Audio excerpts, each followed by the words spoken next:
So in your paragraph 3, you assert that Judge Glanville provided legally incorrect information to Mr. Copeland. I just want to make sure I'm clear as to what you assert that legally incorrect information is.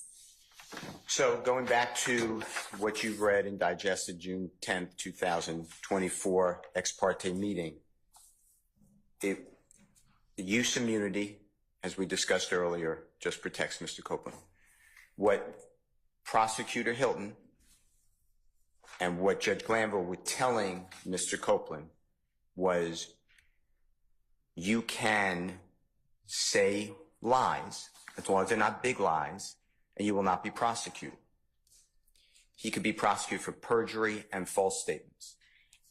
Okay, and when you say that, do you mean when it was mentioned that if you say, I don't remember, no, you can't be prosecuted? No, I have to get the transcript in front of me, but it was as long as Miss Love told you, which is not in the transcript, but the Judge Glanville said, as Miss Love previously told you, remember is the word used, unless it's a big whopper of a lie, you will not be prosecuted. Do you have access to the transcript right now? May I step back? Yes, and of course I thought I brought it up here with me too, but I don't seem to have it in front of me either.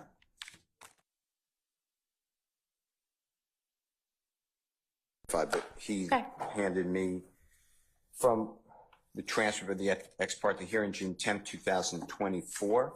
He directed me to page 40.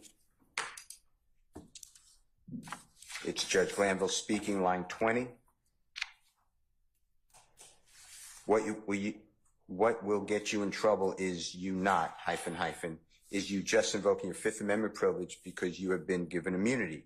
Or as Miss Love said this morning, remember, Miss Love said, if you lie, if you overtly lie about something, like if you tell a bold-faced, not big whopper, bold-faced whopper, then they can indict you on that particular charge. I mean, that particular false statement. And then Mr. Copeland said that's what they're going to do. Then there's conversation by Ms. Bumpkus. That is what I was saying. You will be right back here. Then Ms. Hylton said on page 41, line 5, but if you say something that you know that you did not do, like you admit to something you know you did not do, whether you, and then Mr. Copeland said, like murder, don't have, like, no statute of limitations, right? Ms. Hylton said on line 10, but if you didn't do it, I can't charge you with something you didn't do because I don't have any other evidence but you saying it. Mr. Copeland saying, but y'all don't like ... His lawyer said, you could charge him with false statements and he will be back in jail. That's what I'm trying to say. And then Ms. Hylton on line 17 said, but if I know that you are lying about that, I do not intend to do that. If I know right now he's lying, I know he's lying, I'm not going to charge you because I don't know your reason for doing that. But I'm not going to charge you when I know you didn't do what you were trying to say you did now. And that can be part of this. I know you didn't do it. And the judge is there. So I hope that's answered your question. There's another space that I can find. I just need a second. But it's the judge saying you won't get in trouble. He says that throughout. You can say you don't recall. You won't get in trouble. There's also a place in here where the judge tells Mr. Copeland and Ms. Hylton that the statute of limitations, this is Ms. Hylton, the statute of limitations has run. In federal court, she says, I looked it up. In federal court, it's a 5-year statute of limitations. In Georgia, it's a 4-year statute of limitations. If I could, on page 24, line 12 is what I see.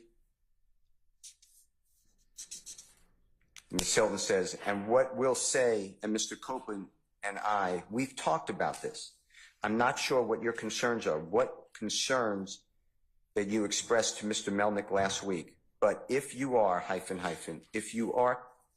if any of your concerns deal with being locked up for anything, you can't.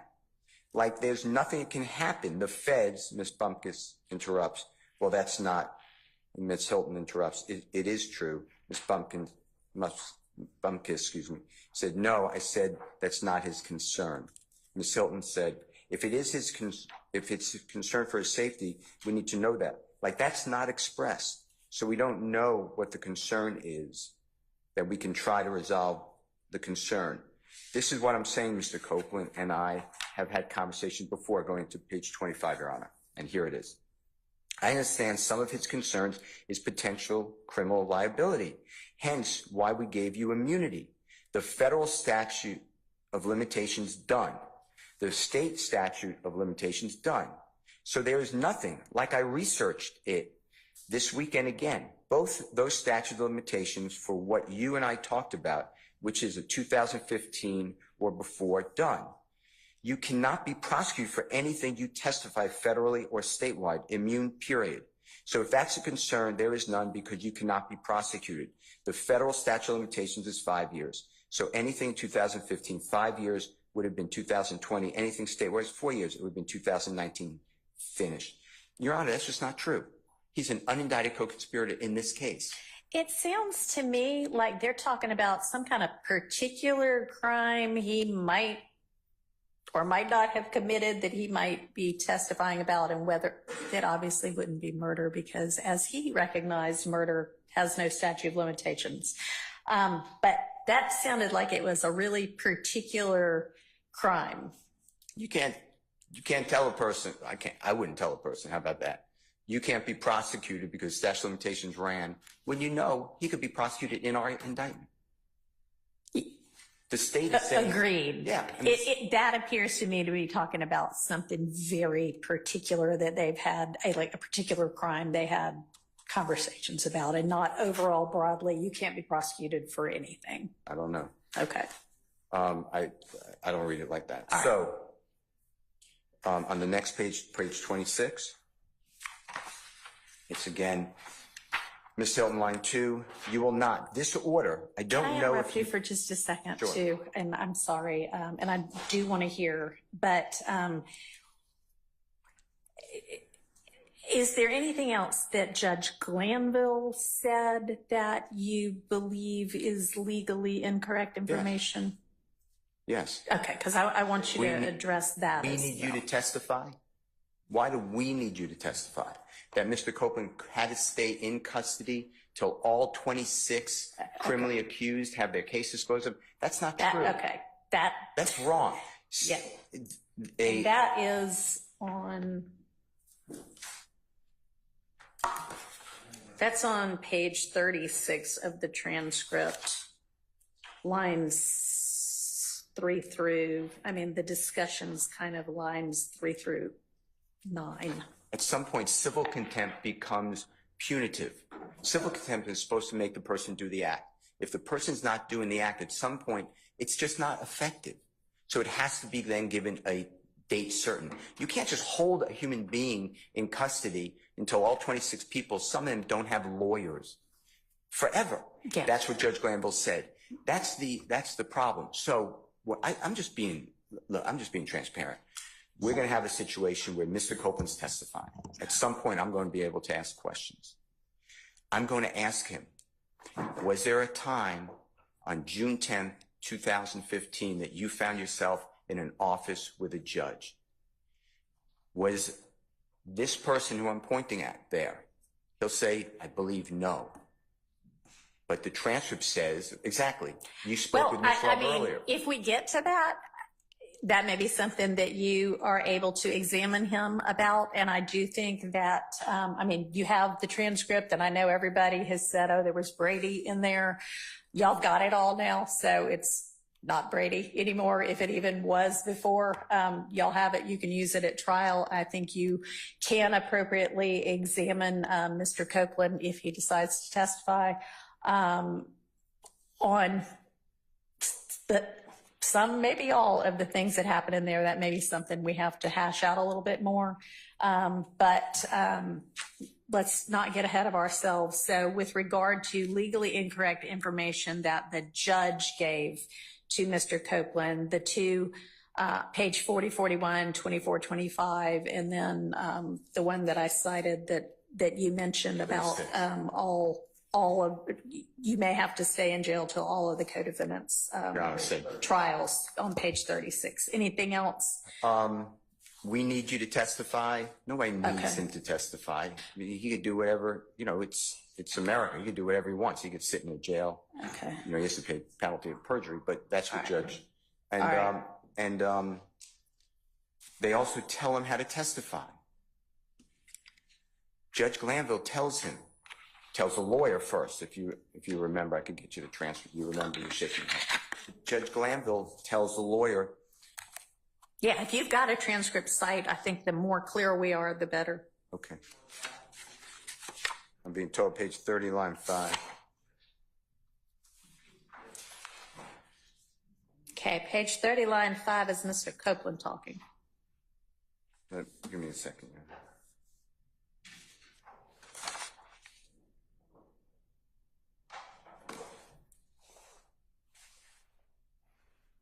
Okay, so I start with page 8. Page 8, Mr. Copeland's not there. Mr. Copeland doesn't arrive until page 23. Right, and you asked where the former judge was asking questions at. No, where he gave legally incorrect information to Mr. Copeland. Okay. Which is what you put in your motion. Well, okay, and page 8, though, if you take in consideration, starting on line 9, the former recused Judge Glanville is telling the lawyer for Mr. Copeland, now, to be fair, I think Ms. Bumpkus, as an advocate or anybody, has got to tell him, meaning her client, he's going to face some pretty significant cross-examination. And then Ms. Bumpkus says yes, or excuse me. Was that legally incorrect? I would think, given this defense team that's been accumulated, that's probably accurate, even though it wasn't said to Mr. Copeland. The judge, though, and the motion is, calling the judge and the prosecutors and disqualifying prosecutors. The judge has stepped out of his role as a judge. What judge tells a lawyer, tell your client, whatever the words are, you make decisions, obviously, but this is how I read it. Tell your client he's going to face significant cross-examination. And you know what else? The judge goes further. The judge starts telling him that the client, he's telling Mr. Copeland that the clients are guilty. Mr. Copeland's not here at this point in time. This is his attorney, Ms. Bumpkus. All right, let me get that for you.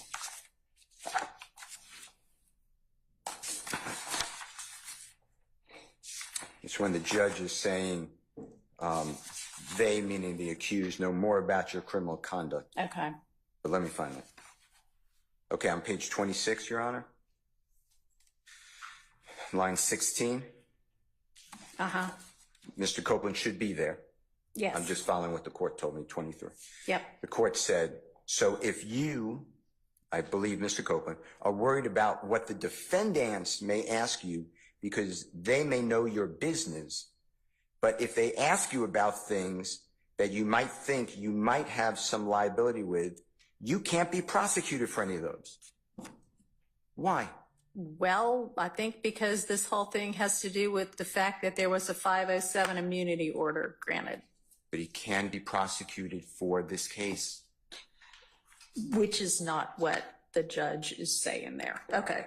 I don't know. I don't know any judge who gives advice like this. Then on page... Well, if you are, if the topic of the meeting is to ensure that Mr. Copeland understands what it means that he just got immunity, which he certainly does not seem to at the outset of this meeting, and the nuances of that. That's a nuanced issue, even for lawyers. It might be appropriate in the context of ensuring the client understands what could get him in jail for contempt and what the grant of immunity means, that he would explain to the witness, the potential witness, here's what it means. So, all right, I don't find anything improper about that particular one. Okay. On page 30, it's not the judge now, it's Mr. Copeland speaking. Page 5, I believe he's speaking about the district attorney, but in front of the judge. You told me before you went to the judge with whatever thing you called went to him with, and I believe that that's the use immunity order. Right. You told me I can't, when I'm asked a question, I can say I don't recall or I don't remember, excuse me, I don't know. You told me that if I plead the fifth, I mean something. Why would I plead the fifth to something I ain't do? And I said that you don't know what I did and what I ain't do, and then you was like something. So to me, telling a person you can say you don't know, nobody should tell a witness you don't know. That's all the state wanted. I don't recall, so they could get in a prior. It's in front of the judge. And then with Mr. Talking about what the judge did or didn't do for cross-examination of Ms. Hylton and Ms. Love, that was Brady, as you said, evidence. Yes, I have it now. But why wasn't I told that? And so, I want to ask questions. Okay, so Judge Glanville is off the case. That all would go to whether it's appropriate for Judge Glanville to be on this case. That has been taken care of. My understanding of the law is the motivation for any witness to testify is admissible evidence. Right, and you can certainly ask Mr. Copeland about that. And I'd like to ask the judge on page 36, line 3, until the trial is over, until all defendants have been, I got these 6 that we have right now, then there's another 6. Ms. Hylton said, no, there's another 12. The court said, there's another 12 or thereabouts that are still outstanding for various forms or another, and they're talking about he has to stay in jail. And I'd like to ask Ms. Hylton, Ms. Love said the same thing, and Judge Glanville, why would you tell him that when that is not the law? You can't just hold a human being. All right, so you can certainly ask Mr. Copeland about that. Okay.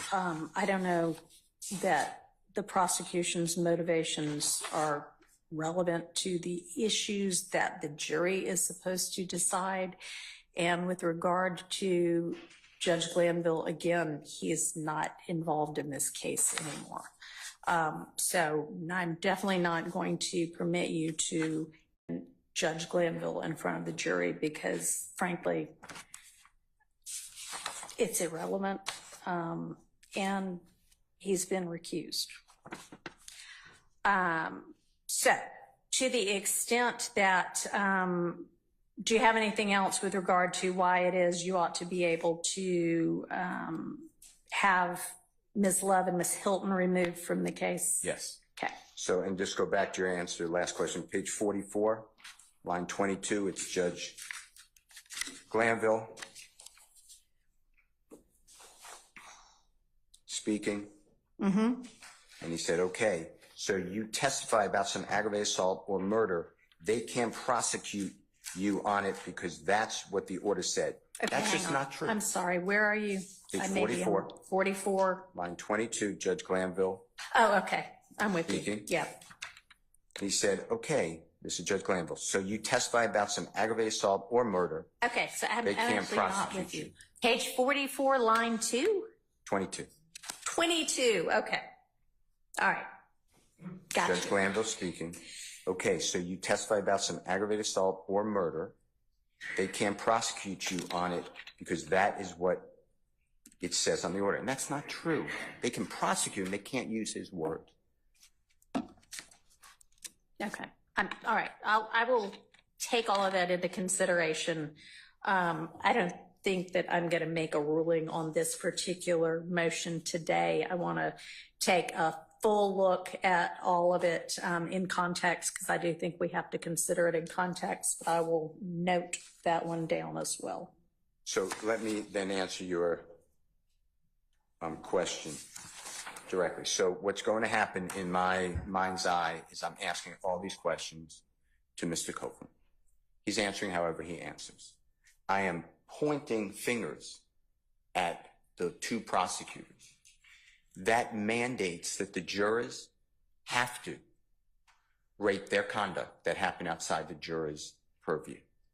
I am saying that he being Mr. Copeland, was given erroneous legal information.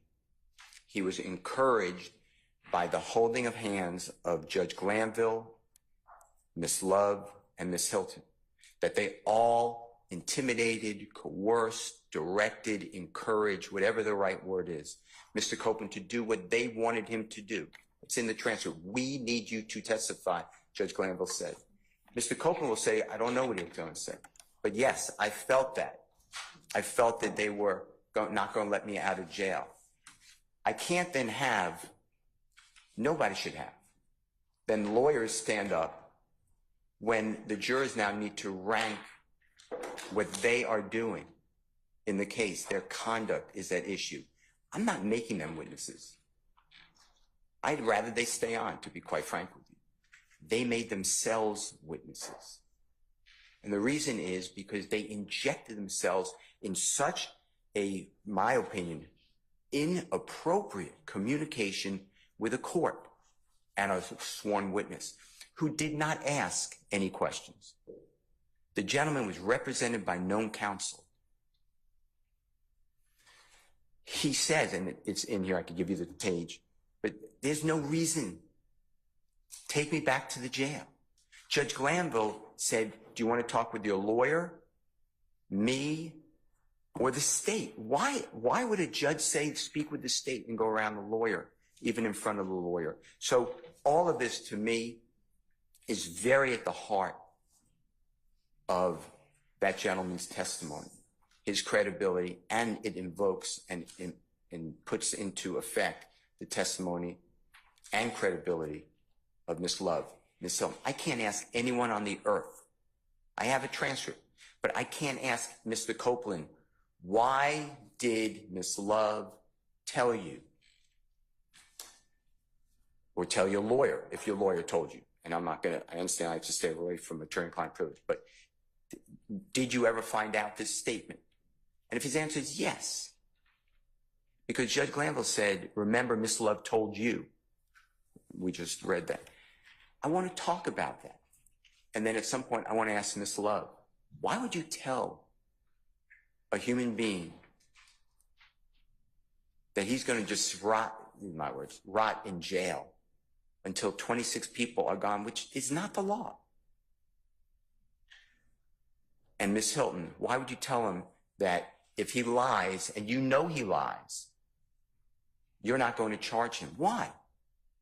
Okay, and those promises were not given to us. They were hidden from us. And Judge, this did come out. Your Honor, this did come out. I got it now. I understand that. But if you look back at June 10th, 2024, about 11 o'clock in the morning, not the ex parte hearing, recused Judge Glanville comes on the bench. Please look at the transcript because I'm not verbatim. I understand that Mr. Copeland's going to testify. Mr. Copeland's put on saying, are you going to testify? He said yes, and we rolled into questioning. I don't know how it got away from the prosecution, Miss Love, Miss Hylton, Judge Glanville. By the way, he told us things that are specific on the case. He said in here, I could give you the number, I committed all these crimes. All these crimes include murder. He's asked about statute of limitations for murder. We don't get any of that. So for all those reasons, I'm going to cross-examine Mr. Copeland. I'm going to bring all that out. And the people who are at the heart of that conversation are witnesses as well. They should not have done it. Then they tried to hide it, which I'm bringing out as well. And then just, I don't know how, but by circumstance, fortunately, whatever the right word is, we did get the transcript. If you read the transcript, I asked Judge Glanville for the transcript. He told me it was privileged. All right, so I think this is rehashing kind of old ground that's not relevant to where we are right now. I want to bring it all up in front of the jury, though. Well, we'll get there when we get there. But this is not, I cannot call anyone else. You can only go in the mind of Miss Love. Why did she call the meeting? I don't know. Anyone else could answer. No one asked for that meeting. This is my understanding. And Miss Love stands up here and said, we needed to answer questions because Mr. Copeland asked questions. I don't see that. He's represented by a lawyer. I mean, I don't see that. Okay, well, thank you. I appreciate it. Anyway, that's the basis of calling. I heard what you said about Judge Glanville. That's the basis why I want to call Judge Glanville and ask why did he join the prosecution team. And I believe that then dovetails into Judge Glanville saying wrongly that I was not prepared, wrongly that I was unprofessional. And then he later acknowledges that, but he says, I'm not going to instruct the jury. So the jury's never heard that. And I heard what you said, that you'll instruct the jury, but I'm going to argue that instruction, that the judge has no role in the case except, it's not verbatim, but except to make sure that every party has a fair trial. I'm going to tell the jurors that didn't happen. Okay, well, we'll see whether that's going to be something that is permitted argument or not if we get to that. Okay, but that's my strong belief that the jurors get to know that who the judge was for 18 months.